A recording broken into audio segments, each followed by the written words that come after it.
إن الحمد لله نحمده ونستعينه ونستغفره ونعوذ بالله من شرور أنفسنا ومن سيئات أعمالنا من يهد الله فلا مضل له ومن يضلل فلا هادي له وأشهد أن لا إله إلا الله وحده لا شريك له وأشهد أن محمدا عبده ورسوله الذي أرسله بالحق بشيرا ونذيرا وداعيا إلى الله بإذنه وسراجا منيرا أما بعد فإن خير الحديث كتاب الله وخير الهدي هدي محمد صلى الله تعالى عليه وسلم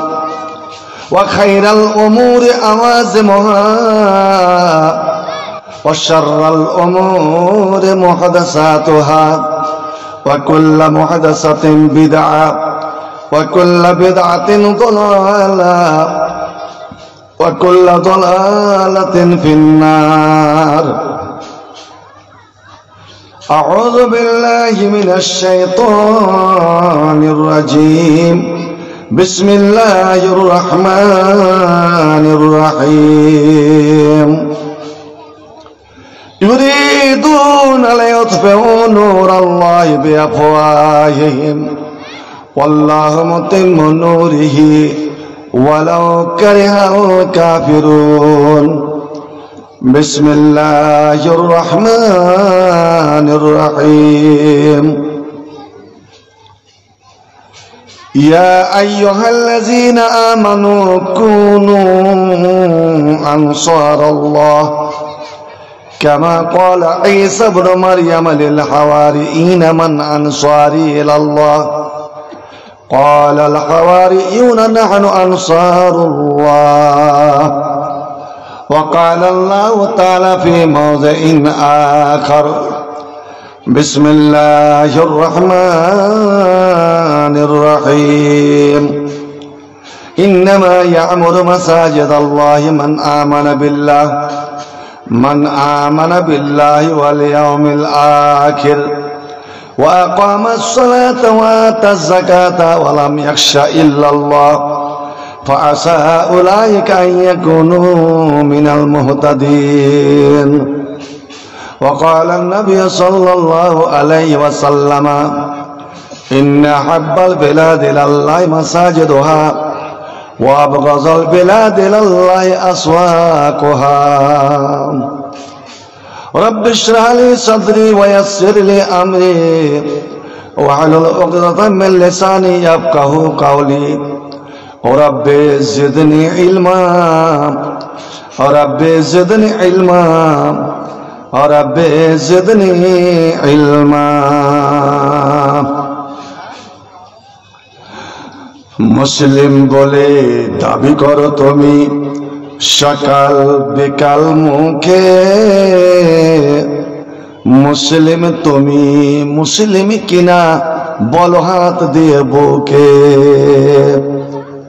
মুসলিম বলে দাবি করো তুমি সকাল বিকাল মুখে, মুসলিম তুমি মুসলিম কিনা বলো হাত দিয়ে বুকে। মুসলিম তুমি কোরআন হাদিস পড়তে পারো না, মুসলিম তুমি নামাজ রোজার ধার তো ধারো না। মুসলিম তুমি মুসলিম শুধু মুসলিম আছো নামে, মুসলিম তুমি কবে যে হবে প্রতিটি কাজে কামে রে, প্রতিটি কাজে কামে। মুসলিম তুমি আজান শুনে মসজিদে যাও না, মুসলিম তুমি নামাজ রোজার ধার তো ধারো না। ভাই আমার আজান হয় মসজিদে, কয়জন চায়ের দোকান ছেড়ে আপনি মসজিদে যান বলুন? দোকানদার চা ঘুরছে, চা ঘোটা ছেড়ে ও মসজিদে যায়। আপনি জমিতে কাজ করছেন, আজানের আওয়াজ শুনছেন, কাজ বন্ধ করে মসজিদে হাঁটা দিলেন, আর আপনি নিজেকে বলছেন মুসলমান। মুসলিমের পরিচয় হলো আপনি যেই কাজে ব্যস্ত থাকুন না কেন, যেই কাজেই মশগুল থাকুক না কেন, থাকুন না কেন, যেমনই আজান, সব দুনিয়ার কাজ কাম ফেলে দিয়ে ফাসাউ ইলা যিকরিল্লাহ, আল্লাহর স্মরণে, আল্লাহর ইয়াদে, নামাজের জন্য এবার তুমি ছুটে চলো। মুসলিম তুমি আজান শুনে মসজিদে যাও না, মুসলিম তুমি নামাজ রোজার ধার তো ধরো না, মুসলিম তুমি মোবাইল আর খেলার খবর রাখো বেশ, মুসলিম তুমি মোবাইল আর খবরের খবর রাখো বেশ, মুসলিম তুমি ইমান আমল সব করেছো শেষ, মুসলিম তুমি মুসলিম শুধু মুসলিম আছো নামে, মুসলিম তুমি কবে যে হবে প্রতিটি কাজে কামে রে, প্রতিটি কাজে কামে, মুসলিম তুমি মিথ্যা কথা, মুসলিম তুমি মিথ্যা কথা বলে যাও রোজ, মুসলিম তুমি সত্য দিনের রাখো না কোনো খোঁজ, মুসলিম তুমি সুদের সাথে করো লেনা দেনা, মুসলিম তুমি আল্লাহর শয়তানের হোসেনা, মুসলিম তুমি মুসলিম শুধু মুসলিম আছো নামে, মুসলিম তুমি কবে যে হবে প্রতিটি কাজে কামে রে, প্রতিটি কাজে কামে, মুসলিম তুমি দিনের কাজে দিয়ে যাও বাধা, মুসলিম তুমি কালোর পথকে মনে করেছো সাধা, মুসলিম তুমি নিয়েছো মেনে মানুষের গড়া মতবাদ, মুসলিম তুমি নিয়েছো মেনে মানুষের গড়া মতবাদ, মুসলিম তুমি শয়তানের পথে চলে পাও বড় সাদ, মুসলিম তুমি মুসলিম শুধু মুসলিম আছো নামে,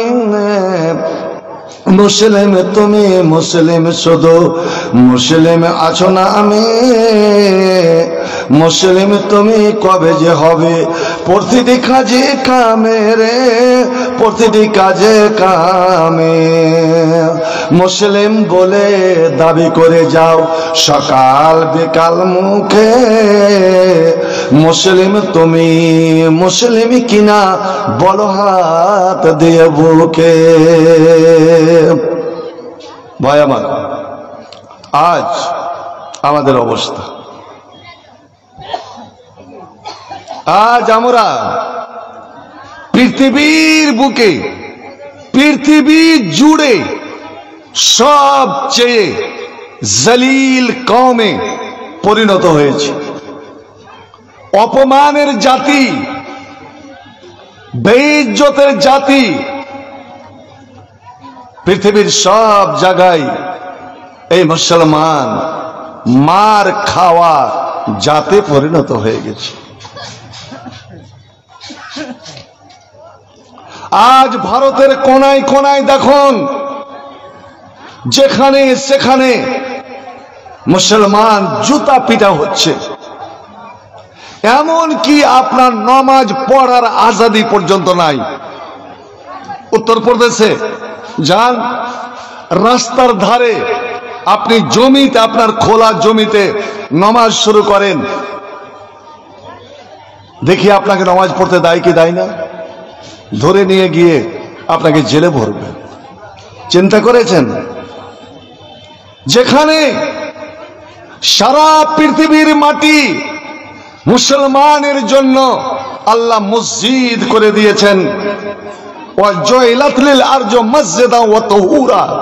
নবী আমার বলছেন, এ কোরআনের মুসলমানেরা, আল্লাহর এটা বড় নিয়ামত, আল্লাহর বড় অবদান যে আল্লাহ সারা পৃথিবীর মাটি, এই জমিনটাকে আমার উম্মতের জন্য আল্লাহ মসজিদ বানিয়ে দিয়েছেন। এর অর্থ, আপনি মাঠে থাকেন, আপনি ঘাটে থাকেন, আপনি সফরে থাকেন, আপনি ট্রেনে থাকেন, আপনি বাসে থাকেন, এমনকি হাওয়াই জাহাজে আপনি থাকেন, মুসলমান রে, যেখানেই তোমার নামাজের টাইম হয়ে যাবে ওখানেই তুমি নামাজ শুরু করে দাও। তোমার যদি ওযু করার জন্য পানি না পাও, যদি ওখানে ওযুর পানি না থাকে, তবে তুমি আগে পানি তলাশ করো, পানি খুঁজো। যদি ফাইলাম তাজিদুল মা, যদি পানি না পাও, তো আমি আল্লাহ এই মাটির ওপরের অংশটাকে তোমাদের জন্য পবিত্র করে দিয়েছি, পাক করে দিয়েছি। তোমরা হাত মারো আর এইভাবে ফোং দিয়ে আর মুখে একবার ফিরিয়ে নিয়ে তুমি হাতে ফিরিয়ে নাও, তায়াম্মুম তুমি করে নাও, এবং তায়াম্মুম করে তুমি ওইভাবে নামাজ আদায় করো যেভাবে উযু করে তুমি নামাজ আদায় করতে। বান্দারে, উযু করে যে নামাজ তুমি পড়তাক, আর ওই নামাজে যতটা আমি নেকি দিতাম, তুমি যদি তায়াম্মুম করে, মাটিতে তায়াম্মুম করে আমার জমিনে যদি তুমি নামাজ আদায় করো, আমি আল্লাহ নেকিতে কোনো কম বেশি আমি করব না। অনেকে ধারণা করে যে হয়তো তায়াম্মুম করলাম আমার নেকি কমে গেল। না, এমন কি শুনুন, আল্লাহর কত বড় দয়া এই উম্মতের ওপরে, এই বান্দার ওপরে। আপনি অসুস্থ, এমনই অসুখ, আর সময়টা হলো শীতের সময়, জাড়ের সময়। আপনি যদি পানি ব্যবহার করছেন, তা আপনার অসুখ বেড়ে যেতে পারে, আপনার জীবনের ঝুঁকি হয়ে যেতে পারে, আপনার দম্মা কাশি আপনাকে ধরে নিতে পারে, নমুনিয়া টাইফয়েড আক্রান্ত হয়ে যেতে পারেন। আল্লাহ কত বড় দয়ালু দাতা। আল্লাহ বলছেন, বান্দা, আমার ইবাদতের জন্য তোমাকে জীবনের ঝুঁকি নিতে হবে না।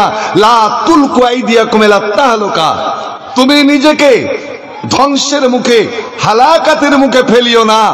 কি করো? তুমি যদি নাপাক হয়ে গিয়ে থাকো, তোমার গোসল যদি ফরজ হয়ে গিয়ে থাকে, বান্দারে শোনো, কিন্তু তুমি এমনই রোগে, এমনই অসুখে তুমি ভুগছো যে যদি তুমি গোসল করো, পানি ব্যবহার করো, তো নির্ঘাত তুমি মারা যাবে, তোমার অসুখটা বেড়ে যাবে, তোমাকে নার্সিং হোমে নিয়ে যেতে হবে। আর আমার মিটার মতন হতে পারে তোমাকে এসিসি হতে তোমাকে ভরে রাখতে হবে। না না না, আমি আল্লাহ এটা বলি না যে আমার ইবাদতের জন্য তোমরা জীবন দিয়ে দাও, যাও জীবনের ঝুঁকি নাও। না রে বান্দা, আমি তোমার জন্য এই মাটিটাকে আমি পবিত্র করে দিলাম, পাক করে দিলাম।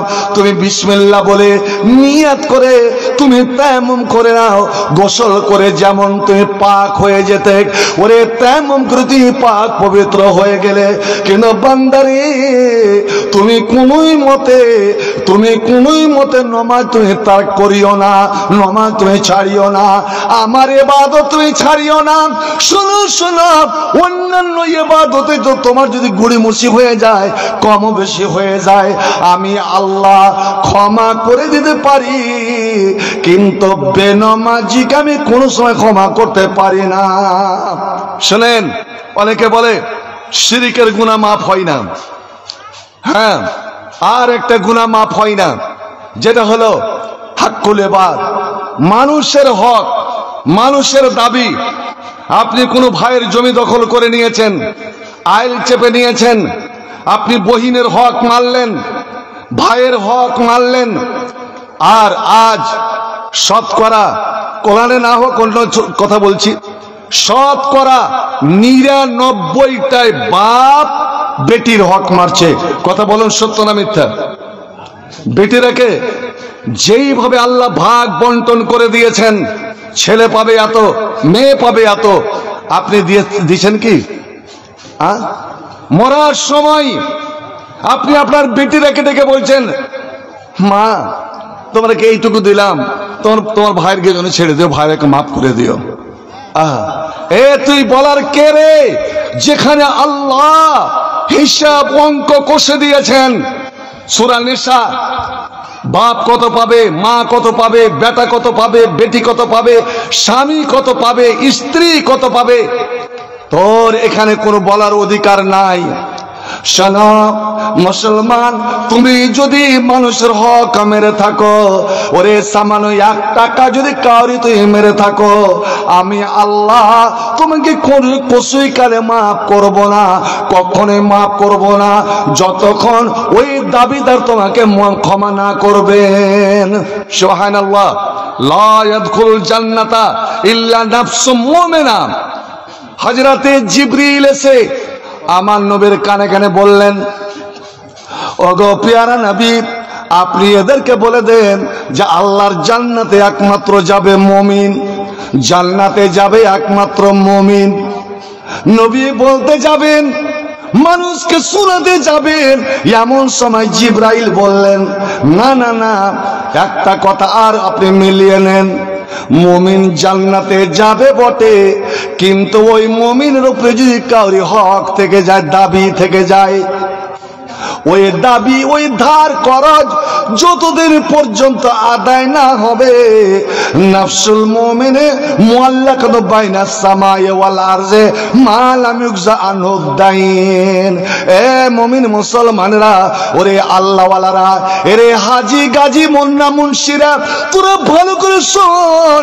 নবী আমার বললেন যে ফাঁসি লাগা মানুষ যেমন লটকা থাকে, গাছের ডালে ফাঁসি লাগালেন যেমন দেহ লটকে থাকে, যার যে কাউরে দাবি নিয়ে মারা গেল, হক নিয়ে মারা গেল, যতক্ষণ পর্যন্ত ওই দাবিটা ওই হকটা পূরণ না হবে, ততদিন পর্যন্ত ওর জানটা ওর রুহটা আসমান জমিনের মধ্যে লটকা থাকবে। বলুন সুবহানাল্লাহ। ইল্লা দাইন, হক মাফ হবে না। আর সবথেকে বড় হক জানেন, এটা সত্য কথা বলি, আমাদের শেরশাবাদের বিয়াতে বেটির বাপের কাছে তো সব নিলেন, আর খুব ব্যবহারে আনন্দ লাগছে। আর আপনি যে 50-60 হাজার 1 লাখ টাকা মোহর বাঁধলেন, সত্য করে বলেন, নগদ কতটি দিয়েছিলেন? নগদ কতটি দিলেন? 500। আর 50,000-এর মধ্যে 9,000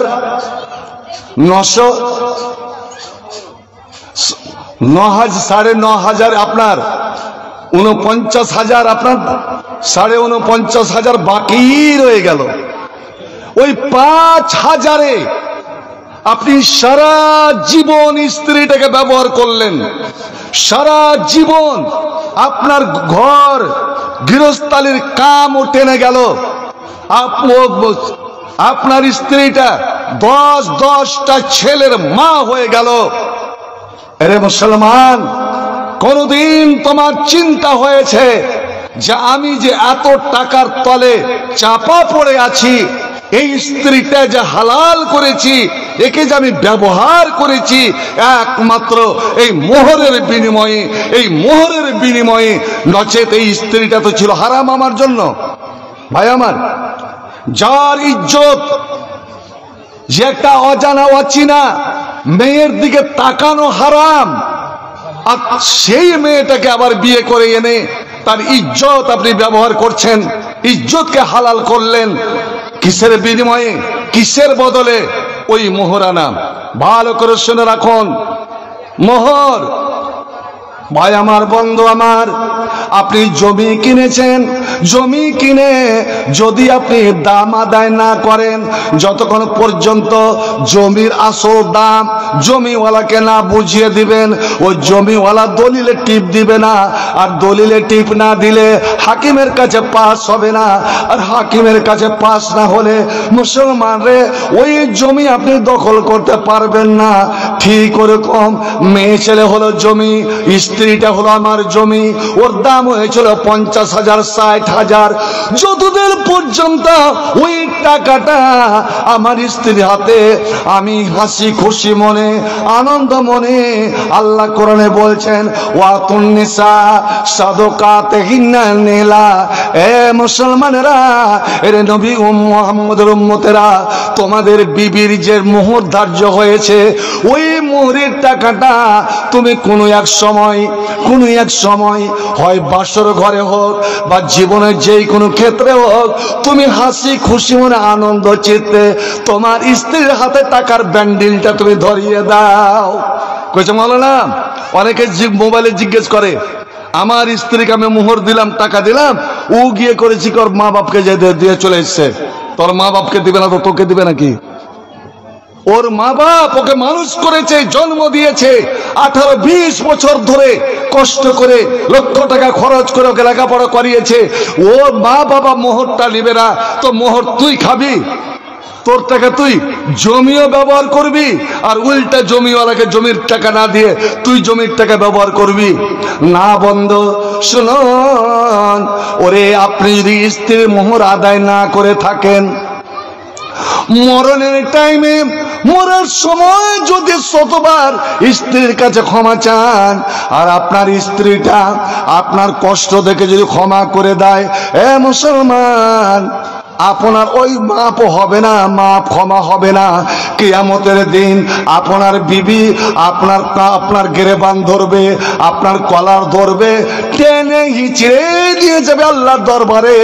আল্লাহ তো বিচার করে দাও, এ মওলা কারীম, আমাকে সারা জীবন ব্যবহার করেছিল, আমার দ্বারা দুনিয়ার সমস্ত কাজ করিয়ে নিয়েছিল রব্বুল আলামিন গো, আর অতগুলো মানুষের সামনে যে মোহর ধার্য করে আমাকে হালাল করেছিল আল্লাহ, ওই মোহরের টাকা আমাকে আজ এখন আপনার দেয়নি আল্লাহ। আজ আমি দাবি করি, বন্ধুরে আমার, যতক্ষণ পর্যন্ত আপনার স্ত্রী আপনার ক্ষমা না করবেন, রে বেটির হক মেরেছ বেটি আপনার ক্ষমা না করবেন, বোনকে বোনের হক মেরেছ বোন আপনাকে ক্ষমা না করবেন, বন্ধু আমার, মসজিদ বানিয়ে দেন, রাত দিন আপনি নামাজ পড়তে থাকেন, 14 বার আপনি হজ করেন, 365 দিন আপনি রোজা রেখে যান, আপনার কোন ইবাদত কাজে লাগবে না। আতে কুল্লা জিহাক্কিন হাক্কাহ, ওরে দুনিয়াতে বেঁচে থাকাকালীন প্রত্যেক দাবিদার হকদার হক তুমি দিয়ে দাও। বলছিলাম যে যারা মানুষের হক মেরে মারা যায় তার গুনাহ মাফ হবে না, ওকে আল্লাহ জান্নাত দিবেই না।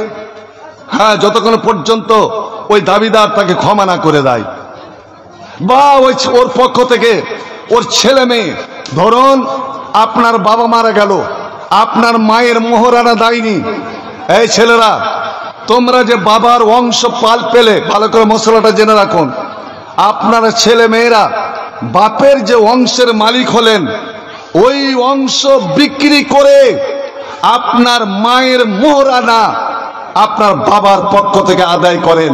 যতক্ষণ পর্যন্ত আপনারা ছেলেরা আদায় না করবেন, ততক্ষণ পর্যন্ত আপনার বাপের জানটা আসমান আর জমিনের মধ্যে লটকা থাকবে। আর একটা গুনাহ মাফ হয় না, কোনোই মতে মাফ হয় না। সেটা কি জানেন? যারা নামাজে গুড়িমুষি করে, জেনে শুনে নামাজ ছেড়ে দিলে তো কাফির, জেনে শুনে নামাজ ছেড়ে দিলেন মুশরিক। আজ সমাজের মধ্যে আপনার এই কথাটা খুব কাড়ুয়া লাগবে, তিতা লাগবে, লাগুক, তাতে কোনো যায় আসে না। ভাই আমার, আজ মসজিদের জালসা করেছেন কেন? মসজিদ, নবী আমার বলেন, মসজিদ বানানো হয় 3টা কামের জন্য, 3টা কাজের জন্য। নাম্বার 1, লিকামিস সালাত, নামাজ, নামাজ প্রতিষ্ঠা করার জন্য, নামাজ আদায় করার জন্য। ওয়ালে জিক্রিল্লাহ, মসজিদে হই হট্টগোল হবে না, মসজিদে দুনিয়ার গল্প গুজব হবে না, মসজিদ হবে আল্লাহর জিকির আজকার। তাসবিহ তাহলিল সুবহানাল্লাহ। যদি আপনি মসজিদে গিয়ে আধ ঘন্টা 10 মিনিট যদি বসে থাকতে পারেন যে আমার জামাতের সঙ্গে নামাজ পড়ে যাব, নামাজের অপেক্ষা যদি করতে পারেন, বন্ধুরে আমার এইটুকু যদি সময় দিতে পারেন, আমার আল্লাহ বলছেন বান্দা এই যে আমার ঘরে এসে তুমি নামাজের অপেক্ষায় বসেছো, আমার ইবাদতের ইন্তজারে বসেছো, বান্দারে এরই বিনিময়ের বদলাতে আমি জান্নাতে তোমার সিঁড়ি উঁচা করে দেব। সুবহানাল্লাহ। আমি দুনিয়ার কাজের জন্য অপেক্ষা ইন্তজার করতে পারবো, কিন্তু নামাজের জন্য সময় দিতে পারবো না। বন্ধু আমার যারা মসজিদ বানাচ্ছেন শুনে রাখুন, নবী আমার বলছেন ওরে তোরা যদি জান্নাত নিতে চাস, জান্নাত যেতে চাস, তবে ছোট্ট একটা আমল তোমাদের আমি বলে দিচ্ছি।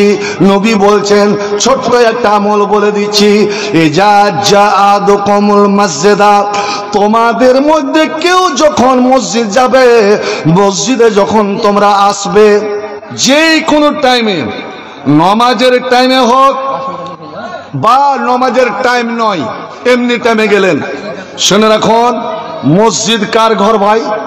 আপনার উত্তরটা আপনার মসজিদ কার ঘর? আল্লাহর ঘর।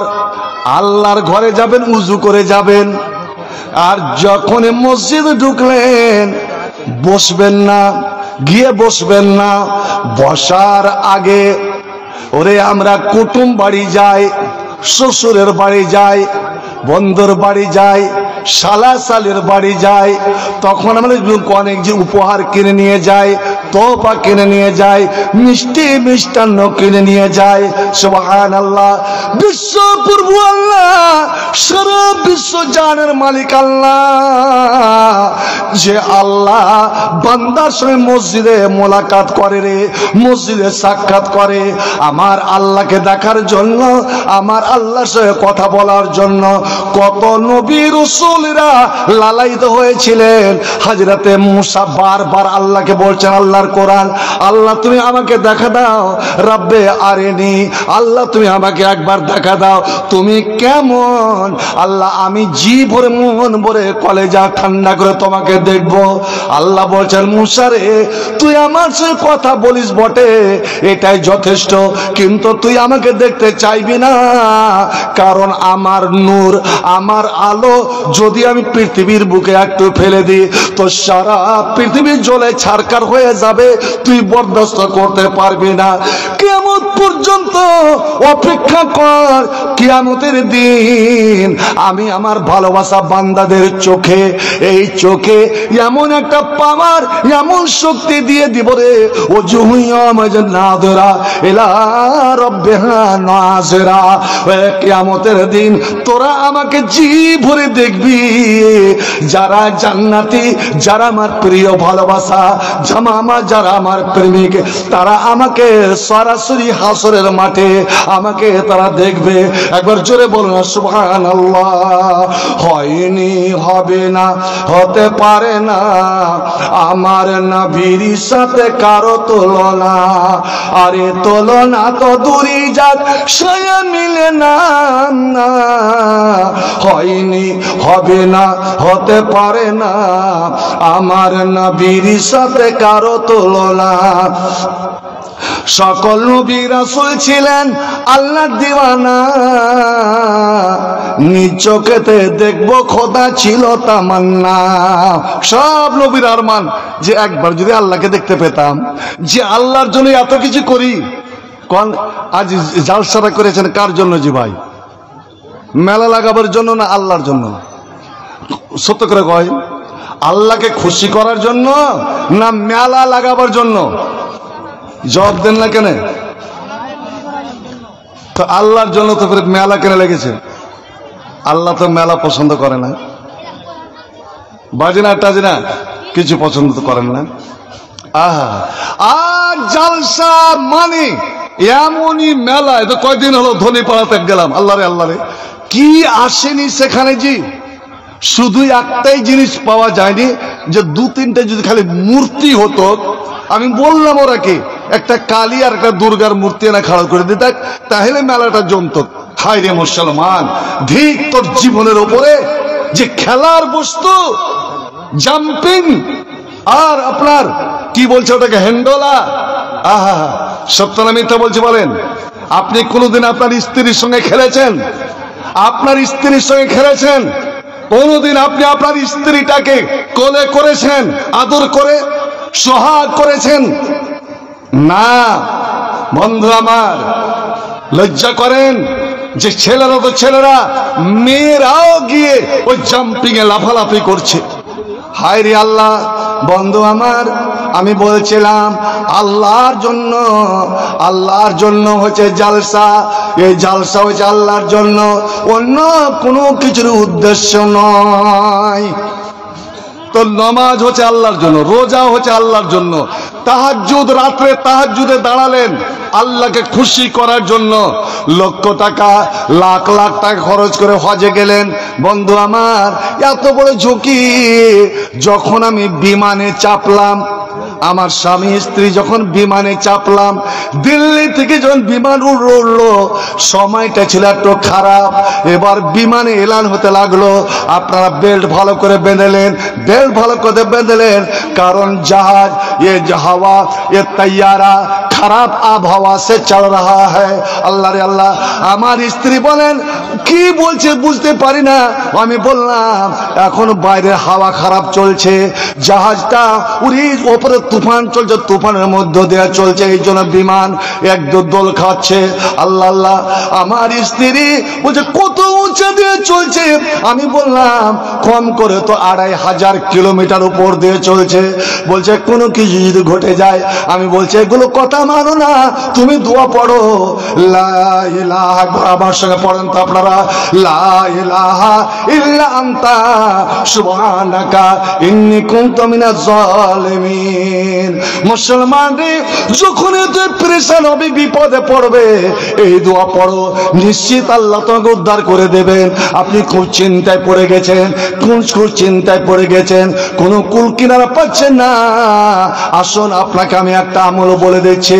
ওরে মাগরিবের নামাজ পড়ে আর ফজরের নামাজ পড়ে আপনি 11 বার পড়ুন তো আমার সঙ্গে, লা হাওলা পড়ুন, লা হাওলা ওয়ালা কুওয়াতা ইল্লা বিল্লাহিল আলিয়্যিল আযীম। নবী আমার বলছেন শুনুন, এই কোরআনের মুমিন মুসলমানেরা, এই ছেলেরা মেয়েরা, তোরা শুনলে, কেউ যদি গোপন মাল পেলায়, কেউ যদি টাকার তামহাড়ি পেলায়, আগে পেত নাকি শুনেছি, টাকার কলসি যদি কেউ পেয়ে নাই, কত আনন্দ হবে, কত সে খুশি হবে। আল্লাহরে লুকিয়ে বাড়ি লিয়া পালাবে, সরকারকে জানতে দেবে না। আল্লাহর নবী দাঁড়িয়ে আছেন, আর একজন সাহাবী গুনগুন গুনগুন করে একটা দোয়া পড়ছেন, নবী শুনে নিয়েছেন। নবী বলছে আবু মুসা তুমি কি পড়ছো? বলছে আমি এই পড়ছিলাম। এবার আমার নবী বললেন আলা আদুল্লুকা আলা কুনুজিন মিন আলা কানজিন মিন কুনুজিল জান্নাহ। ওরে আব্দুল্লাহ, আমি জান্নাতের গুপ্তধন, আল্লাহর আরশের গুপ্তধন, আল্লাহর আরশের নিচে ওরে যেন লুকিয়ে রাখা আছে এমন একটা মূল্যবান ধন। এই দুই জিনিসটা যারা ব্যবহার করবে ওরা সরাসরি জান্নাতে চলে যাবে। আমি কি তোমাদের বলে দেব, আমি কি তোমাদের বলে দেব যে জান্নাতের লুকিয়ে রাখা মাল, আরশের লুকিয়ে রাখা দামি মাল কোনটা? সাহাবারা বললেন হুজুর আপনি দয়া করে বলে দেন। এবার আমার নবী বলছেন শোন, আপনারা আমার সঙ্গে একবার সুর মিয়া দিয়া পড়বেন, লা হাওলা পড়ুন, লা হাওলা ওয়ালা কুওয়াতা ইল্লা বিল্লাহ। হজরে 11 বার, মাগরিবে 11 বার। আপনি আমলটা করে রাখেন।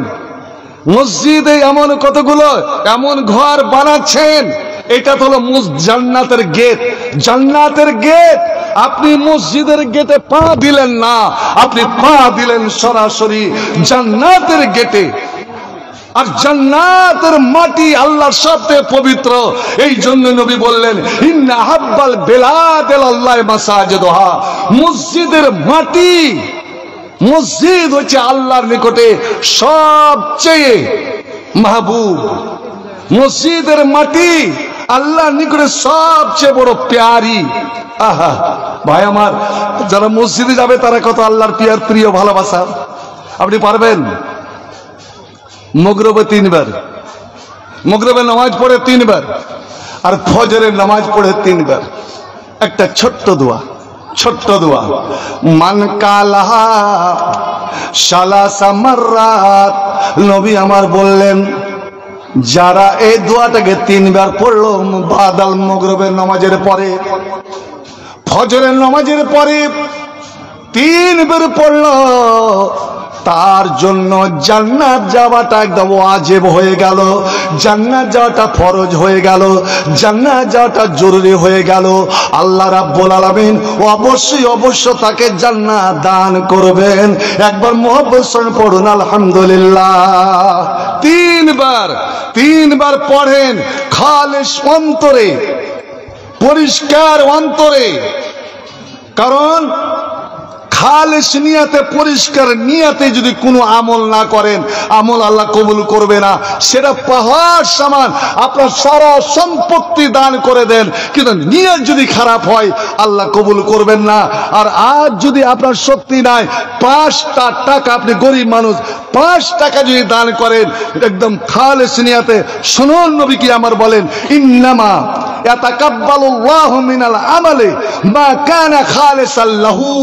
আল্লাহ ওই আমলটাই কবুল করেন যে আমলটা মানুষ ইখলাসের সহিত পরিষ্কার অন্তর নিয়ে করেন।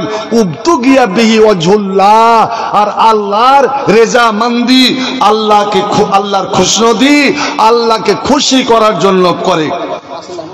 তো ফজরে 3 বার, মাগরিবে 3 বার, জান্নাত আপনার জন্য ওয়াজিব।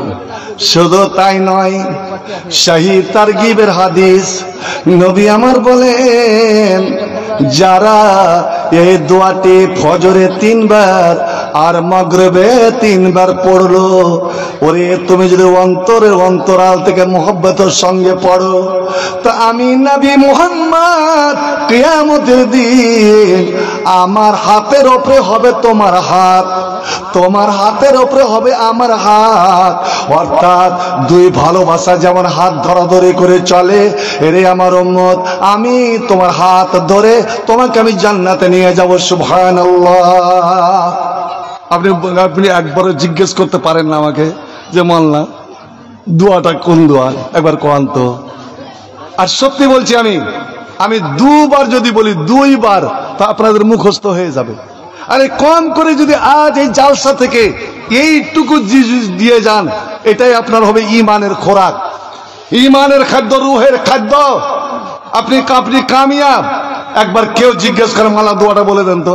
না না, এখানে বলবো না, হয়নি, হবে না, হতে পারে না, আমার নবীর সঙ্গে কারো তুলনা, হায়রে তুলনা তো দূরে যাক, ছায়া মিলে না। হয়নি, হবে না, হতে পারে না, আমার নবীর সঙ্গে কারো তুলনা। সকল নবী রাসূল ছিলেন আল্লাহর দিওয়ানা, দুনয়নে দেখবো খোদা ছিল তামান্না। মোর নবীকে ডেকে নিলেন, মোর নবীকে ডেকে নিলেন স্বয়ং রব্বানা। হয়নি, হবে না, হতে পারে না, আমার নবীর সাথে কারো তুলনা। ইউসুফকে দেখে যারা অঙ্গুল কেটেছে, ইউসুফকে দেখে যারা অঙ্গুল কেটেছে, মিশর মেয়ে ছেলেরা হযরত ইউসুফকে দেখে অঙ্গুল কেটে দিয়েছিল আর বলেছিল, এ তো মানুষ নয়, মানুষ এত সুন্দর হতে পারে না। মা হাজা ইল্লা মালাকুন কারীম, এ হচ্ছে আল্লাহর ফেরেশতা। সুবহানাল্লাহ। ইউসুফের রূপ দেখে মিশর মেয়ে ছেলেরা ওরে হাত কেটে দিয়েছিল। কিন্তু মুসলমান রে, আমার নেতা আপনার নেতা, আমার লিডার আপনার লিডার, আমার নবী আপনার নবী, সারা বিশ্ব জানের নবী, মা ফাতেমার বাবা জনাবে মুহাম্মদ রাসূলুল্লাহ। একবার মুহাব্বতের সঙ্গে সবরে জোরে পড়ুন তো, সাল্লাল্লাহু আলাইহি ওয়াসাল্লাম। দুনিয়ার সমস্ত মিঠা একটি নামে ঢালা, সে নামেতে জুড়াই ভাইরে সকল দুঃখ জ্বালা। একটি নামে আত্মহারা সারা বন্তাঙ্গুরের দ্বারা, প্রেমিক যারে আদর করে ডাকে কামলিওয়ালা, সে নামেতে জুড়াই ভাইরে সকল দুঃখ জ্বালা। ফুলের সেরা গোলাপ যেমন, নবীর সেরা নবী তেমন। ফুলের সেরা গোলাপ যেমন, নবীর সেরা নবী তেমন। পীর পয়গম্বর গলায় পরে সেই নামের ওই মালা, সে নামেতে জোড়ায় ভাইরে সকল দুঃখ জ্বালা, সে নামেতে জোড়ায় ভাইরে সকল দুঃখ জ্বালা। একটি নামে আত্মহরে, সেই নামেতে ক্লান্তি সারে, বিশ্বজান দরুদ পড়ে ইয়া রাসূল সাল্লাল্লাহু আলাইহি, সে নামেতে জোড়ায় ভাইরে সকল দুঃখ জ্বালা। দুনিয়ার সমস্ত মিঠা নাম মোহাম্মদ ঢালা, সে নামেতে জোড়ায় ভাইরে সকল দুঃখ জ্বালা। একবার সবাই মহব্বতের সঙ্গে পড়ুন তো সাল্লাল্লাহু আলাইহি ওয়াসাল্লাম। এরে মুসলমান, ইসবকে দেখে মেসর মেয়ে ছেলেরা অঙ্গুল কেটে দিয়েছিল রে, কিন্তু আমি আর আপনি এমন একজন নবী পেয়েছি। আল্লাহ আল্লাহ, এমন নবীর হাতে কিয়ামতের দিন জামজাম হাউজে কাউসারের পানি পান করব। আল্লাহ আল্লাহ, সমস্ত নবীর রূপকে যদি এক দিয়ে করা হয়, 1,24,000 পয়গম্বরের সমস্ত রূপকে যদি এক দিয়ে করা হয়, আর আমার আখেরি নবীর রূপকে যদি এক দিয়ে করা হয়, তা আমার নবীর রূপের পাল্লা ভারী হয়ে যাবে। একবার বলা যাবে নাকি সুবহানাল্লাহ? এতই সুন্দর হুসনে ইউসুফ দমে ঈসা ইয়াদে বাইজাদারি, আচে খুবা হামাদারন তু তনহাদারি। মুসা, ঈসা, ইব্রাহিম, হযরতে আদম, আওলাদে আদমের যত নবী রসুল, সবারই রূপ একদিকে, সবারই গুণাবলী একদিকে, আর আমার আখিরি নবীর গুণাবলী একদিকে। আমার নবীর গুণের পাল্লা ভারী হয়ে যাবে। আহা, যেই নবীর হাতে হাত দিয়ে মুসাফা করতে সাহাবারা খুব লালিয়ে থাকতেন। ভাই আমার, ওই সাহাবী বলছে, ওই নবী বলছেন, ওরে আমার উম্মত, মসজিদে বসে ফজরের পরে, মাগরিবের পরে এই আমলটা কর, 3 বার করে এই আমলটা কর। হাসরের মাঠে কিয়ামতের দিন আমি নবী মুহাম্মদ তোমার হাত ধরে, ইয়াদুহু ইয়া আলা ইয়াদি, ওর হাত হবে আমার হাতের উপরে, এইভাবে হাত ধরাধরি করে আমি তাকে জান্নাতে নিয়ে যাব। সুবহানাল্লাহ। আপনি বলেন মাওলানা, এমন কোন আমল, এমন কোন দোয়া, যে দোয়াটি আমাকে জান্নাতে নিয়ে যাবে এবং জান্নাত যাওয়াটা ওয়াজিব ফরজ হয়ে যাবে? নবী আমার বলছেন, নাসাই শরীফের হাদিস সহিহ, মান কালা সালাসা মাররা ওয়াজিবাত লাহুল জান্নাহ। হযরত আবু সাঈদ আল খুদরি একজন সাহাবী, ও বেচারা আনন্দিত হয়ে বলছেন, ইয়া রাসূলুল্লাহ, এত সুন্দর এত মিষ্টি হাদিস আমি জীবনে শুনিনি। ফাজিবাল্লাহ আবু সাঈদ অবাক হয়ে গিয়ে বলছেন, আইদা আলাইয়া ইয়া রাসূলুল্লাহ, ওগো আল্লাহর নবী, এই হাদিসটা আর একবার আমাকে শোনান তো, আর একবার শোনান। আমি তো কোরআনের মানুষ নই, আমি মালসাবাদের মানুষ নই যে চুপচাপ শুনবো। না নবী না, আমাকে দয়া করে শোনান, আপনার মিষ্টি জবানে কথাটা শুনবো।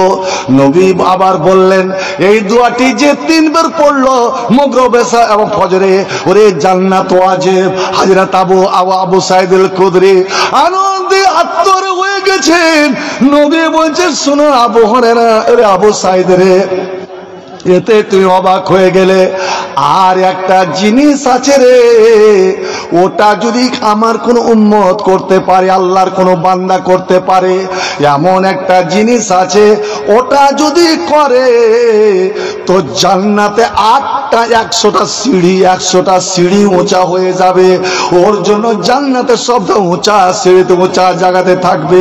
বলছি এক সিঁড়ি থেকে অন্য সিঁড়ির, এক সিঁড়ি থেকে অন্য সিঁড়ির কতটা দূরত্ব, কত দূর।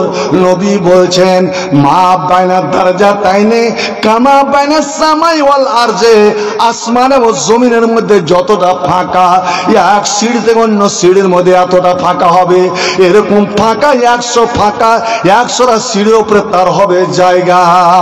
আবু সাইদ আল খুদরি বলছেন ইয়া রাসূলুল্লাহ, ইয়া হাবিবাল্লাহ, ওটা কি আমল বলেন, কি আমল যে আমলটা করতে গেলে আমি জান্নাতের সবচেয়ে উঁচু স্থানে থাকবো? নবী আমার বলে দিলেন, কিন্তু আমি এটা পরে বলছি। বন্ধু প্রথমটা শুনুন, যে আমলটার কথা বলছিলাম, যে দোয়াটার কথা বলছিলাম, যে সকাল সন্ধ্যা ওই মসজিদে বসে যদি আপনি 3 বার করে পড়েন তো জান্নাত ওয়াজিব হয়ে যাবে। এ আমার মায়েরা বোনেরা, তুমি তো মসজিদ আসো না, তুমি তোমার যাই নামাজে বসে, যেখানে তুমি নামাজ পড়ছো ওখানে বসে বসে তুমি 3 বার পড়ো। আর এই দোয়াটা বেশি বেশি করে তুমি পড়বে, চলতে ফিরতে উঠতে বসতে। একবার দোয়াটা আমার সঙ্গে পড়বেন তো আপনারা? পড়বেন ইনশাআল্লাহ, মুখস্থ হয়ে যাবে। এই দা ভাত উঠাইছে, কিন্তু আমি যদি বলি এমনি আপনাকে বলে দেব, এত দামি জিনিসটা। শুনুন, এখানে আলেম ওলামা বসে আছেন, একটা আয়াত শিখার জন্য এই কোরআন যখন লেখা হচ্ছিল, হযরত যায়েদ বিন সাবিত পুরো কোরআন লিখে দিলেন, কিন্তু একটা আয়াত পাচ্ছে না, একটা আয়াত। সে আয়াতটা এত দামি আয়াত, সূরা তাওবার শেষের আয়াত। শুনুন, সেটারও ফজিলত বলে দিচ্ছে। আপনার জীবনে কোনো কাম কিন্তু সাকসেসফুল হয় না, আপনি কামিয়াব হতে পারেন না, জেনে নাকাম হয়ে যাচ্ছেন। হঠাৎ আপনি কিন্তু কুমেদপুরে ট্রেন ধরবেন, ধরেন কুমেদপুরে তো কোনো এক্সপ্রেস দাঁড়ায় না, বোধহয় একটাই দাঁড়াচ্ছে, আপনি ট্রেন ধরবেন, টাইম কিন্তু হয়ে গেছে। আল্লাহ, এই ট্রেন যদি ছুটে যায় আমার বিরাট ক্ষতি হয়ে যাবে। আপনি ওই আয়াতটা, ওটা একটা দোয়া, কিন্তু ওই আয়াতটা আপনি পড়তে লাগেন, বাড়ি থেকে বের হন, পড়তে লাগেন, পড়েন আর চলে যান। টাইম আউট, দেখবেন স্টেশনে গিয়ে অবশ্যই ইনশাআল্লাহ, আমি বলছি, জোর দিয়ে বলছি, আল্লাহ ব্যবস্থা করে দিয়েছে। হয় ট্রেন লেট আছে, ট্রেন এখনো লেট আছে, স্টেশনে আসেনি, বা এসেছে কিন্তু এখানে ওকে বসিয়ে দিয়েছে অন্য ট্রেনকে পাস করার জন্য। আসলে আল্লাহ আপনাকে ওটা ধরাবেন, আল্লাহ আপনাকে অসহায় ফেলবেন না। কত বড় আল্লাহ রাব্বুল আলামিন আপনার উপরে মেহেরবান। একটা দোয়ার বরকত। আচ্ছা কন্ত ভাই, একটা কথা কয়, হযরত ইব্রাহিমকে নমরুদ যখন আগুনে ফেলে, লাখ লাখ ইরাকের মানুষ জমা হয়ে আছে, ইব্রাহিমের আগুনে পড়া, আগুনে পুড়া, এটা দেখবেন লেগে খুব জয়ধ্বনি। এখন যেন ভারতের হিন্দুরা জয় শ্রীরাম জয় শ্রীরাম, আর মুসলমানদেরকে ধরে ধরে এই জয় শ্রীরাম না বলার কারণে পিটাচ্ছে, মারছে। এই তো কয়দিন হলো কর্ণাটকের শাহী মসজিদে, জামে মসজিদে এক দল এরা ঢুকে গিয়ে জয় শ্রীরাম মসজিদে খুব ভাঙচুর করলো। হাইকোর্টে, কর্ণাটক হাইকোর্টে কেস হলো। কেস কি ফয়সালা দিল, কোর্ট কি ফয়সালা দিল শুনেছেন? কোর্ট ফয়সালা দিল, মসজিদে ঢুকে কেউ যদি জয় শ্রীরাম, কেউ যদি জয় মা দুর্গা, জয় মা কালী, হরে কৃষ্ণ হরে রাম যদি বলে, এতে মসজিদের মর্তবা, মসজিদের ইজ্জত নষ্ট হবে না। পড়ুন জোরে একবার নাউজুবিল্লাহ। আমার মসজিদে জয় শ্রীরাম বলার কারণে আমার মসজিদের সম্মান যাবে না। তোর মন্দিরে ঢুকে আমি দিব সজরে আল্লাহু আকবার, আমি দিব আযান। দেখি তুই আমাকে ইজাজত দিস কি দিস না, আমাকে অনুমতি দিস কি দিস না। মুসলিম আমি, সংগ্রামী আমি, আমি চির রণবীর। তাকবীর, আল্লাহকে ছাড়া কাউকে মানি না, নারায়ে তাকবীর। জোরে বলুন। মুসলিম আমি, সংগ্রামী আমি, আমি চির রণবীর, আল্লাহকে ছাড়া কাউকে মানি না, নারায়ে তাকবীর। মুসলমান এক আল্লাহ ছাড়া কাউকে মানে? জোরে বলুন। মুসলমানের মাথা, মুসলমানের এই কপালটা কার সামনে ঝুঁকবে ভাই বলেন তো? কার সামনে? যে আমার এই মাথা, আমার কপালটা তৈরি করেছে তার সামনে। কোন কবর, কোন মাজার, কোন মন্দির কার সামনে নয়।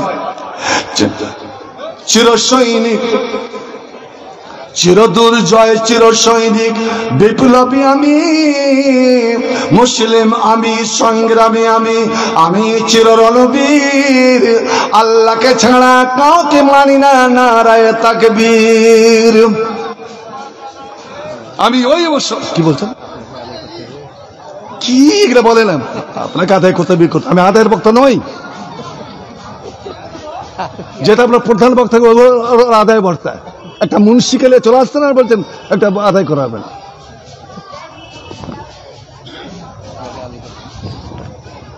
আদায় দেন জি, আদায় দেন, আদায় দেন।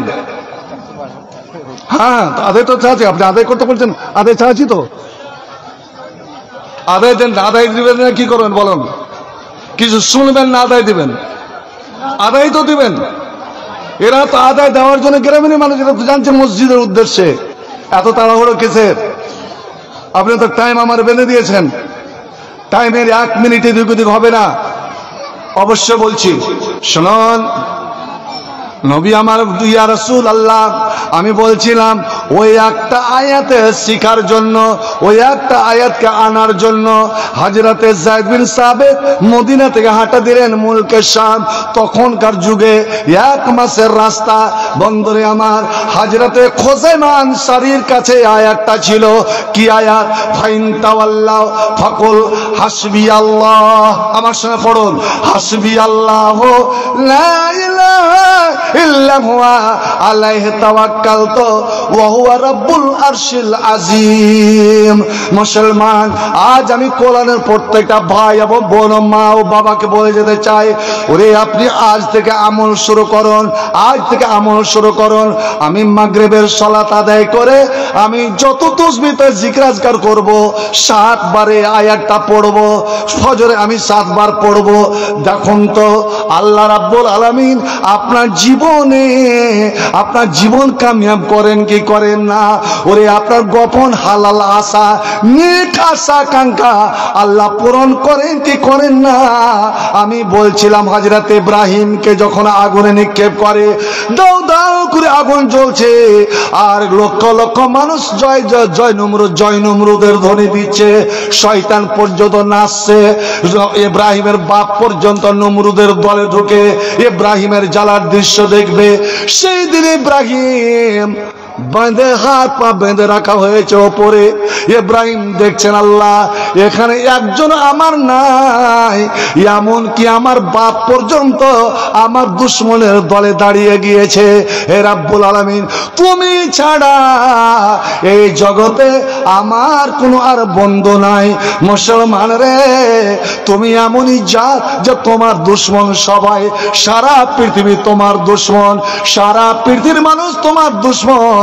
যারা কালেমা লা ইলাহা ইল্লাল্লাহ দুশ্মন, তারা তোমার দুশ্মন, কেউ তোমার বন্ধু হবে না। কিন্তু আমার আল্লাহ বলছেন কোরআনে, চিন্তা নাই, চিন্তা নাই, তোরা মুমিন হয়ে যা, তোরা মুমিন হয়ে যা, আমার উপরে বিশ্বাস স্থাপন কর, আমার প্রেমিক হয়ে যা, আমার মাহবুব হয়ে যা।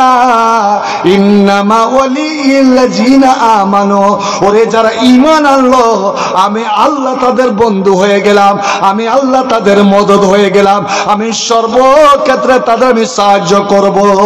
হযরত ইব্রাহিম এবার বলুন, ওই সময় আগুনে ঝাঁপ দিয়ে দিচ্ছেন, আর ঝাঁপ দেওয়ার একটু সামান্য আগে হযরত জিবরাইল যখন বলেছিলেন, ইব্রাহিম এই যে আগুন জ্বলছে, তুমি দেখছি নিশ্চিন্ত বসে আছো, তোমার মধ্যে কোনো ভয় দেখতে পাই না, তোমার মধ্যে কোনো ডর দেখতে পাই না, বলো তো তুমি কি আগুন থেকে ভয় করো না। হযরত ইব্রাহিম বলেছিলেন, কেন আগুন থেকে ভয় করব? আগুন তো আমার মালিক নয়, পানি আমার মালিক নয়, পাহাড় আমার মালিক নয়, জমি আসমান আমার মালিক নয়। আমার আর সারা পৃথিবীর মালিক হচ্ছেন কে? জোরে বলুন। আমার মালিক, আপনার মালিক, সারা বিশ্ব জাহানের মালিক একমাত্র, জোরে বলুন, আরো জোরে বলুন, আল্লাহ। আরে ওরা যদি আল্লাহর জমিনে বসবাস করে, আল্লাহর দেওয়া রুজি খেয়ে, আল্লাহর দেওয়া জীবন পেয়ে, যদি আল্লাহর বরখেলাপ, আল্লাহর উল্টা স্লোগান এত যদি চিল্লা যদি যায় জয় শ্রীরাম, তো আপনি কেন আল্লাহর সৈনিক, আল্লাহর মাহবুব হয়ে তাকবীর ধ্বনি? এই জন্য আজান আল্লাহ এত পছন্দ করেন যে যখন মুয়াজ্জিন আজান দেয়, ওই আজান যত কিছু শুনলো, গাছে শুনলো, পাখিরে শুনলো, জীবজন্তু শুনলো, আপনার পুকুরের মাছে শুনলো, আপনার রাস্তার পিপিলিকাগুলো শুনলো, সব আর নিজের ভাষায় আপনার জন্য দোয়া করেন। আহা, এবং সবাই কিয়ামতের দিন আপনার পক্ষ থেকে সাক্ষী হবে। একটা কথা বলি, শুনুন তো, আপনারা বলেন, কিয়ামতের দিন সবচেয়ে উঁচা জায়গাতে, হাসরের মাঠে সবচেয়ে উঁচু জায়গাতে কারা দাঁড়াবে ভাই? কারা খাড়ো হবে? এমনকি নবী রসুলের থেকেও উঁচু জায়গাতে কারা দাঁড়াবে বলতে পারবেন? নবী আমার বলছেন, ইন্নাল মুয়াজ্জিনিনা আতওয়ালহুম আনাকা ইয়াউমাল কিয়ামাতে। ওরে কিয়ামতের দিন মসজিদে আজান দেনেওয়ালারা যারা 5 ওয়াক্তের আজান দেয়, 5 ওয়াক্তের আজান দেয়, ওই আজান দেনেওয়ালারা ওদের গর্দান, ওদের ঘাড়, ওদের মাথা সব থেকে উঁচু হবে। আল্লাহর আরো যতটা উঁচা হবে, ওদের মিনারা ততটা উঁচা হবে। এবং প্রত্যেকটা মুয়াজ্জিনের জন্য এই মিশকে আম্বারের আতরের একটা করে মিনারা তৈরি করা হবে। ওই মিনার ধরে উঠতে বলবে, যখন উঠে দাঁড়াবে সম্পূর্ণটা ডুবে যাবে, এই গলাটা জেগে থাকবে। সমস্ত নবী রাসূলেরা এইভাবে মাথা চেড়ে চেড়ে তাকাবে আর বলবে, আল্লাহ এরা কারা? এরা তো আমাদের নবীর দলে না, রাসূলের দলে নয়, কিন্তু এত সম্মানজনক স্থানে কেন? আল্লাহ বলবেন, ওরে এরাই আমার প্রিয় ভালোবাসা, এরাই আমার পরিবার, এরা ঝড় বাতাস মেঘ বাদল কোনো কিছুই ভয় করেনি।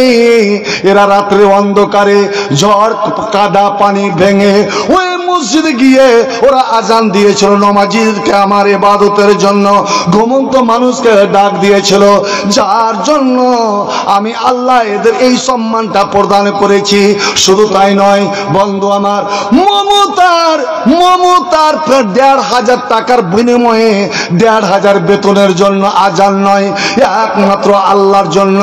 আল্লাহর জন্য যারা 12টি বছর আজান দিল, 12 বছর আজান দিল, আল্লাহ রাব্বুল আলামিন ওর জন্য লিখিয়ে দেয় এবং সমস্ত ফেরেশতা দেখে নাই যে আল্লাহ বলেন, আমি আমার বান্দাকে জাহান্নাম থেকে চিরমুক্ত করে দিলাম। এরা হলো আমার মুহাররের, আমার আজাদকৃত গোলাম, আজাদকৃত বান্দা। ওরে আমার এই বান্দাদেরকে জান আগুন স্পর্শ করবে না। ভাই সেই দোয়াটি হলো, আপনি শুনে নিন, হযরত ইব্রাহিম যখন আগুনে ঝাঁপ দিচ্ছেন, ওই সময় সবাই বুঝে নিয়েছিল ইব্রাহিম নিমিষের মধ্যে জ্বলে পুড়ে শেষ হয়ে যাবে, জ্বলে পুড়ে ছাড়কার হয়ে যাবে। কিন্তু ইব্রাহিমের মুখ দিয়ে এমন একটি দামি, এমন একটি মূল্যবান দোয়া বের হয়ে গেল। আল্লাহ রে আল্লাহ, সঙ্গে সঙ্গে আল্লাহ আগুনকে হুকুম করছেন, আগুন রে আর নয়, তুই ঠান্ডা হয়ে যা। আমার ইব্রাহিমের একটা চুল তুই জ্বালাতে পারবি না। আমার ইব্রাহিম, তোর মধ্যে মানুষ যেমন বাগানে ঘোরাফেরা করে, জমিতে ঘোরাফেরা করে, আমার ইব্রাহিম তোর মধ্যে ঘোরাফেরা করবে, একটু যেন আঁচ না লাগে। এবার আপনি বলুন তো দেখি বন্ধু আমার, এবার ওই হাজরাতে ইব্রাহিম তো নাই, কিন্তু ইব্রাহিমের আল্লাহ, ওই আল্লাহ আছেন, আল্লাহ বদল হয়নি বন্ধু আমার। কিন্তু আজ বলুন তো দেখি, নমরুদের আগুন দাও দাও করে জ্বলছে, ওরে ফিলিস্তিনে জ্বলছে, ইরানে জ্বলছে, ইরাকে জ্বলছে, সমস্ত মুসলমান মুসলমান দেশে চলছে। এ মুসলমান, এই ভারতের কোনায় কোনায় মুসলমান আজ বাড়ি থেকে একাই বের হতে, এই দাড়ি টুপি লাগিয়ে একাই বের হতে বড় ভয় করছে। আল্লাহ, আমি বেঁচে ফিরে আসবো কি আসবো না। রমজান মাসে এই ওস্তাদি তালিমের মুলবিরা, কুতুব মাদ্রাসার শিক্ষকেরা আদায় করতে গেল। বন্ধু আমার, কর্ণাটকে গুজরাতে গুম হয়ে গেল, আজ পর্যন্ত খবর পাওয়া গেল না। হায়দ্রাবাদে গুম হয়ে গেল, কেরালাতে গুম হয়ে গেল। এ মুসলমান, তোরকে কদমে কদমে দুশমন। এখনো পৃথিবীর সব জায়গাতে ওরে নমরুদের আগুন জ্বলছে, বর্মাতে আগুন জ্বলছে। এই বুদ্ধদেবেরা, যারা বুদ্ধ ধর্ম কোম্পানি, বুদ্ধ ধর্মের নীতি হলো কোন জীব হত্যা করিও না। রাত্রে যখন তোমরা হাঁটবে তখন জুতা খড়ম পায়ে দিয়ে হাঁটিও না, কারণ পোকা মাকড় চেপে মারা যাবে। পোকা মাকড় যদি তোমার পায়ের তলাতে চেপে মারা যায়, ও ভগবানের কাছে তোমাকে হিসাব দিতে হবে। ওরা বুদ্ধিস্টরা যখন রাত্রে হাঁটে তখন নাককে বন্ধ করে দেয়, নাককে কাপড় বেঁধে রাখে, কোনো মশা কোনো যে পোকা যেন আমার লাখে না ঢোকে, মারা না যায়। ভগবানকে হিসাব দিতে হবে। সুবহানাল্লাহ, ওই বুদ্ধিস্টরা আবার বর্মার মাটিতে লাখ লাখ মুসলমান, লাখ লাখ মুসলমানের বাচ্চাকে যে পাইকারি হারে জবাই করছে। এ মুসলমান, একটা মাছি মারা পাপ, ওদের নিকটে একটা মাছি মারা পাপ, মশা মারা পাপ, পিঁপড়ে মারা পাপ, কিন্তু মুসলমানকে মারা পাপ নয় রে। মুসলমানকে পুড়িয়া মারা, এটা হলো তাদের পুণ্যের কাজ, পুণ্যের কাজ। কেন? যে মুসলমান এক আল্লাহকে মানে আর ওরা শত কোটি দেব দেবতাকে মানে, এটা ওরা মানে নিতে পারে না। ওরে নবীকে 23 বছর ধরে জ্বালাতন করেছিল, সাহাবায়ে রাসূলকে জ্বালাতন করেছিল একমাত্র এক আল্লাহর দাওয়াত দেওয়ার জন্য, এক আল্লাহর ইবাদত করার জন্য। চলো মুসলমান চলো, জিহাদের ময়দানে চলো, শহীদের ঈদগাহে চলো। অন্যায় জুলুম বাতিলের ভিত্তি, বজ্রের হুঙ্কার দোলা। চলো চলো মুসলমান চলো, জিহাদের ময়দানে চলো, শহীদের ঈদগাহে চলো। অশান্ত এই পৃথিবীতে মানবতা আজ বন্দী, অবিচারী অনাচারী বাতিলের সঙ্গে হয়েছে যে তাগুতের সন্ধি। তাওহীদে হীরা রাহি জাগরে, আপনারা আল্লাহর সৈনিক, তাওহীদে হীরা রাহি জাগরে।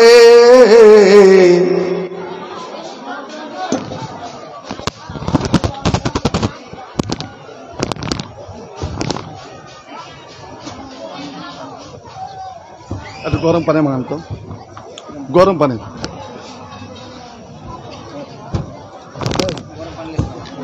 কোরআনের শামশির হাতে তুলে নাও বীর, জিহাদের ময়দানে চলো। চলো চলো মুসলমান চলো, জিহাদের ময়দানে চলো, শহীদের ঈদগাহে চলো। ধরাতাল ধরে আজ অশান্তি শুধু হাই, অস্থির জন জন ঝংকার। হাইনার মতো আজ বড় বড় শক্তি কেড়ে নাই মুসলমানের অধিকার।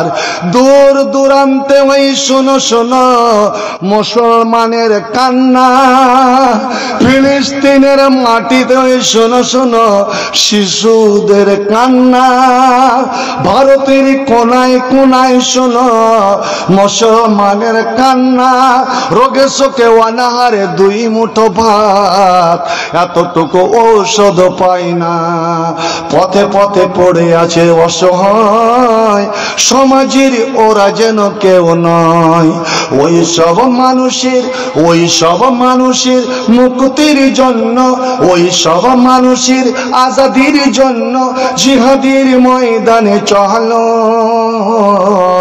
চলো চলো চলো মুসলমান চলো, জিহাদের ময়দানে চলো, শহীদের ঈদগাহে চলো। অন্যায় জুলুম বাতিলের ভিত্তি, বজ্রের হুঙ্কার দোলা। চলো চলো মুসলমান চলো, জিহাদের ময়দানে চলো। এবার জোরে দেন তো নারে তাকবীর। একবারও জানতে চাইবেন না যে ভাই, যে কি এমন একটা দোয়া, কি এমন একটা স্লোগান, কি এমন একটা রণহুঙ্কার দিয়েছিলেন ইব্রাহিম যখন আগুনে ঝাঁপ দিলেন। নবী বলছেন, বুখারী কিতাবুত তাফসীর, নবী বলছেন ক্বালাহা ইব্রাহিম খলিলুল্লাহ। এই আয়াতটা, এই দুয়াটা আল্লাহর খলিল, আল্লাহর বন্দী ইব্রাহিম পড়েছিলেন হিনা উলকিয়া ফিন্নার, যখন আগুনে নিক্ষেপ করা হলো। এ মুসলমান, ইব্রাহিমের জাত সহ ইব্রাহিমের বেটা বেটিরা, রে যুব সমাজ, আজ মোবাইল নিয়ে পাবজি আর ফ্রি ফায়ারে তুমি পাগল হয়ে আছো।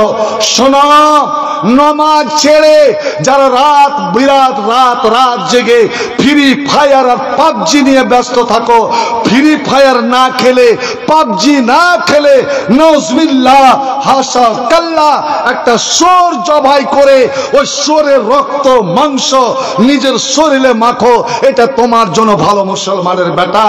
আর তুমি খেলছো পাবজি আর ফ্রি ফায়ার। এবার জোরে বলুন তো নাউজুবিল্লাহ। ভাই আমার, এবার বল না, আমি কহবই না। ওই স্বামী স্ত্রীতে কথা হয় না, 4 মাস থেকে রাগ করে আছে। ও গাঢ়য়ার মতন ফুলা আছে আর ইও গাঢ়য়ানের মতন ফুলা আছে। আচ্ছা, আপনারা জানেন ওই যে আগে আগে বাহিচ নামতো, বাহিচ নাম বুঝেন কি? নদীতে বাহিচ নামতো মাছ মারার লেগে। মাইয়া লোক তেমনি তো ভিনকে জানেন তো, লালানি। পুরুষ কিন্তু রাগ করে আছে, মনে মনে ভাবছে যে খালি একবার যদি কহে তো আমি কিন্তু মাছ মারতে চলে যাব। তো স্ত্রীটা তখন বলছে বৈঠকে চাবি রাখা আছে, তাও কহবো না, আর অমুকের বিলে বাহিচ নেমেছে, তাও আমি বলবো না, আর মাছ মারতে যাবে কি যাবে না তাও আমি কহবো না। আমিও বলছি আপনাদের বর্ষা দেখে, নবী বলছেন যারা আল্লাহর মজলিসে এসে, কোরআনের মজলিসে এসে লড়াচড়া করে বসে, ফাঁকা জায়গা পূরণ করে বসে, ফাঁকা জায়গা পূরণ করে বসে, নিজে বসলো আর অন্য ভাইদের বসার বন্দোবস্ত করে দিল, আল্লাহ তাদের জন্য জান্নাতে জায়গা তৈরি করবেন। এবার বলুন আলহামদুলিল্লাহ। এবার আপনারা বলুন, একটু লড়াচড়া করবেন কি করবেন না? নিজে ফাঁকা জায়গা পূরণ করে বসবেন কি বসবেন না, এটা আপনাদের ব্যাপার। যে ভাইরা দাঁড়িয়ে আছেন, আপনি কেমন মুসলমান যে নিজে দাঁড়িয়ে বসে আছেন আর ওরা দাঁড়িয়ে থাকবে? নিজে বসুন, অপরকে বসার সুযোগ করে দিন, দেখবেন কত মা বোন তোমরা একটু দয়া করে একটু লড়াচড়া করে নিজে বসো। তোমার ওই মা, তোমার ওই বোন, তোমার ওই খালা, তোমার ওই বেটিটাকে একটু বসার ব্যবস্থা করে দাও। আল্লাহ রাব্বুল আলামিন তোমার জন্য জান্নাতের সুব্যবস্থা করবেন। দেখবেন আজকাল কতগুলো মাস্তান ছেলে, আপনাদের এখান থেকে বাস স্ট্যান্ড তো অনেক দূরে, তবুও দেখবেন বাসে উঠে গিয়ে একটা সিট লেলেছে আর অন্য সিটে একটা গামছা রেখে দিয়েছে। সিট কই ছেলেছে ওখানে। আমার মতন একজন মাওলানা আর কেউ আমার থেকে বয়স্ক লোক যদি উঠে যায়, বাবা একটু বসতে দিবে না? কইছে এখানে লোক আছে, বসতে দিবে না, বসতে দিল না। আর যখন দেখবেন একটা ব্যাগ ঘাড়ে করে একটা সুন্দরী মেয়ে উঠে গেছে, বেচারি সিট পায় না, তখন এই মুসলমানের মুচুদ্দি বেটাটা বলবে, ম্যাডাম, দিদি, কত রে ওর মায়ের পেটের দিদি, হ্যাঁ কই যাবেন? মালদা, সিট পান নেই না, আসুন বসুন বসুন। এটা তোর লোকবে? হ্যাঁ, ওই বুড়া লোকটা তো মানুষ চোখে পড়লো না, এই আলেমটা চোখে পড়লো না। একজন বয়স্ক মানুষকে যদি সম্মান করো, বয়স্ক মানুষের যদি তুমি সম্মান করো, একজন আলেমের যদি সম্মান করো, তো তুমি আল্লাহর কাছে সম্মান পাবে, আল্লাহর কাছে সম্মান পাবে। আজ এই মুসলমানের মধ্যে বড়র বড় নাই, ছোটর ছোট নাই। আমরা বড়কে সম্মান দিতে জানলাম না, আলেমদের সম্মান দিতে জানলাম না। নবী বলছেন মাল্লাম ইয়ারহাম সাগীরানা ওয়ালাম ইউক্কির কাবীরানা, যারা আমার বড়দের বয়স্ক মানুষকে যারা সম্মান দিল না তারা আমার দলে নয়। শুনুন, নিজে বসুন, অপরকে বসতে দিন। এবার বলুন, আমি খুব তাড়াতাড়ি চলে আসছি। হাজরাতে ইব্রাহিম কি এমন একটা ছোট্ট মন্ত্র, এমন একটা শক্তিশালী দোয়া পড়লেন, যেই দোয়ার বরকতে ওরে আগুন ঠান্ডা হয়ে গেল। বন্ধুরে আমার, আজ পৃথিবী জুড়ে যত রকমের বিপদ চলছে, মুসলমান তুমি যদি ইব্রাহিমের মতন ঈমান তোমার তৈরি হয়ে যায়, আজ भी हो इब्राहिम सा ईमान पैदा, आज भी हो इब्राहिम सा ईमान पैदा, आग कर सकती है अंदाज गुलिस्ता पैदा।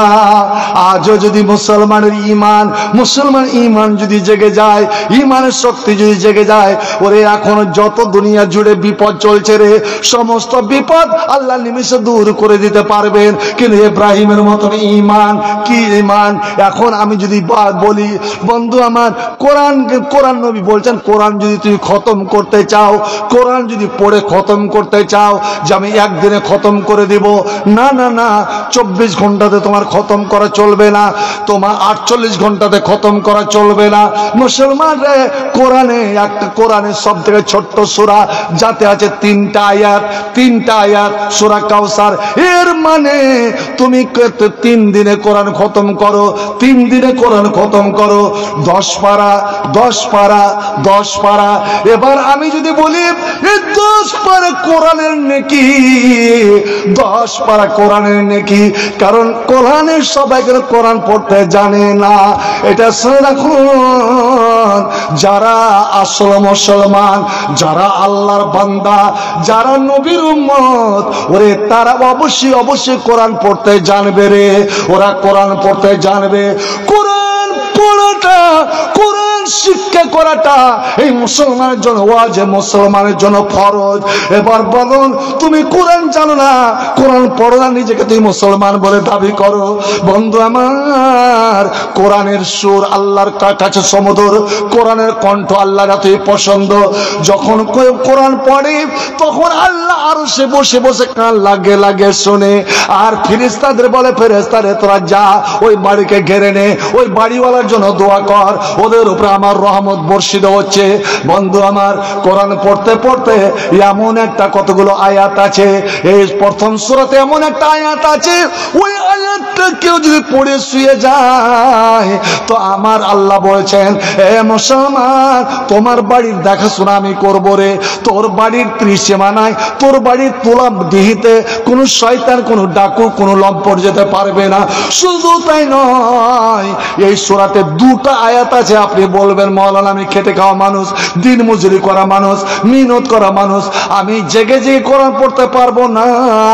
কোরআনের আমার মোহাব্বত আছে, টান আছে, কিন্তু জাগতে পারবো না, কোরআন পড়তে জানি না। এবার আমার আল্লাহ বলছেন, তোরা জানিস না, এসরের নামাজ পড়ে উযু কর, উযু করে তুই বিছানাতে বস, আর বিছানাতে বসে ওই 2টা আয়াত তুই পড়ে, মান কারা হুমা লাইলাতান, যারা রাত্রে বিছানায় শুইবার সময় ওই 2টি আয়াত পড়ে নিল, কাফাতা হো, আমি আল্লাহ ওই 2টি আয়াত পড়ার বদলাতে আমি সারা রাত কোরআন পড়া তাকে নেকি দিয়ে দেব। একবার জোরে বলুন সুবহানাল্লাহ। ওরে সারা রাত তুই যদি দাঁড়িয়ে দাঁড়িয়ে নামাজ পড়তি, আমি আল্লাহ যে নেকিটা দিতাম, ও 2টো আয়াতের বিনিময়ে তোকে সারা রাত্রে নেকি দিব রে। শুধু তাই নয়, এ যুবকেরা বলো, রাত 12টাতে তুই বাঁচতে বসে বসে কার সঙ্গে কথা বলো?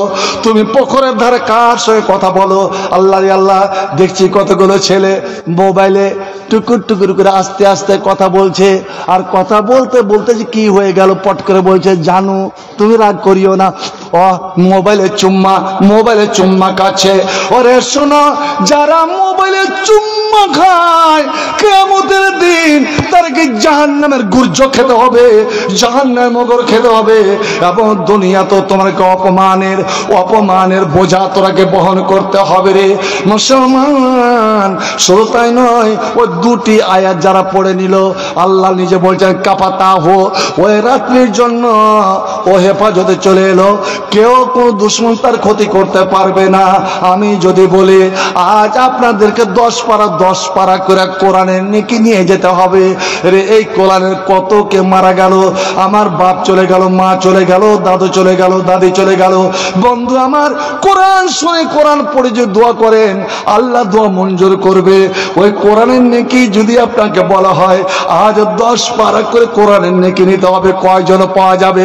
না না না, 30 পারা কোরআন 30 জন মুসলমানকে যদি আমি ডাকে, বন্ধরে আমি 30 জন মুসলমানকে চাই যে এক পারা করে কোরআনের দাম, কোরআনের মূল্যটা এখানে দিয়ে বলবেন কত, আমি বেশি রাখবো না, ওরে এক পারা কোরআনের দাম, অর্থাৎ এক পারাতে যতটা নেকি, যতটা হরফ আছে, আল্লাহ যেন তাকে প্রত্যেক হরফের